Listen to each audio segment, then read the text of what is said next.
சங்கீதம் 33. நீதிமான்களே, கர்த்தருக்குள் களி கூறுங்கள். துதி செய்வது செம்மையானவர்களுக்கு தகும். சுரமண்டலத்தினால் கர்த்தரை துதித்து 10 நரம்பு வீணையினாலும் அவரை கீர்த்தனம் பண்ணுங்கள். அவருக்கு புதுப்பாட்டை பாடுங்கள். ஆனந்த சத்தத்தோடே வாத்தியங்களை நேர்த்தியாய் வாசியுங்கள். கர்த்தருடைய வார்த்தை உத்தமமும் அவருடைய செய்கை எல்லாம் சத்தியமுமாய் இருக்கிறது. அவர் நீதியிலும் நியாயத்திலும் பிரியப்படுகிறார். பூமி கர்த்தருடைய காருணியத்தினால் நிறைந்திருக்கிறது. கர்த்தருடைய வார்த்தையினால் வானங்களும் அவருடைய வாயின் சுவாசத்தினால் அவைகளின் சர்வ சேனையும் உண்டாக்கப்பட்டது. அவர் சமுத்திர ஜலங்களை குவியலாக சேர்த்து ஆழமான ஜலங்களை பொக்கிஷ வைப்பாக வைக்கிறார். பூமி எல்லாம் கர்த்தருக்கு பயப்படுவதாக. உலகத்தில் உள்ள குடிகள் எல்லாம் அவருக்கு அஞ்சி இருப்பதாக. அவர் சொல்ல ஆகும், அவர் கட்டளையிட நிற்கும்.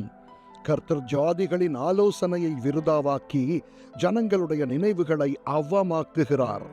கர்த்தருடைய ஆலோசனை நித்திய காலமாகவும் அவருடைய இருதயத்தின் நினைவுகள் தலைமுறை தலைமுறையாகவும் நிற்கும்.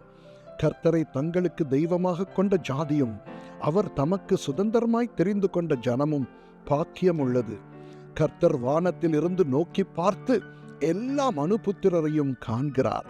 தாம் வாசமாய் இருக்கிற ஸ்தானத்தில் இருந்து பூமியின் குடிகள் எல்லார் மேலும் கண்ணோக்கமாயிருக்கிறார்.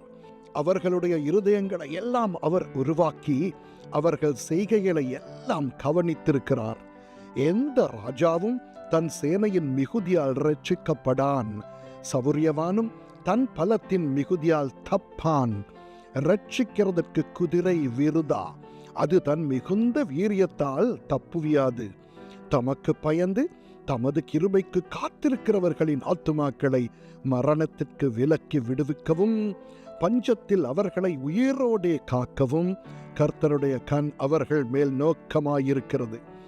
நம்முடைய ஆத்துமா கர்த்தருக்கு காத்திருக்கிறது. அவரே நமக்கு துணையும் நமக்கு கேடகமுமானவர். அவருடைய பரிசுத்த நாமத்தை நாம் நம்பியிருக்கிறபடியால் நம்முடைய இருதயம் அவருக்குள் களி கூறும்.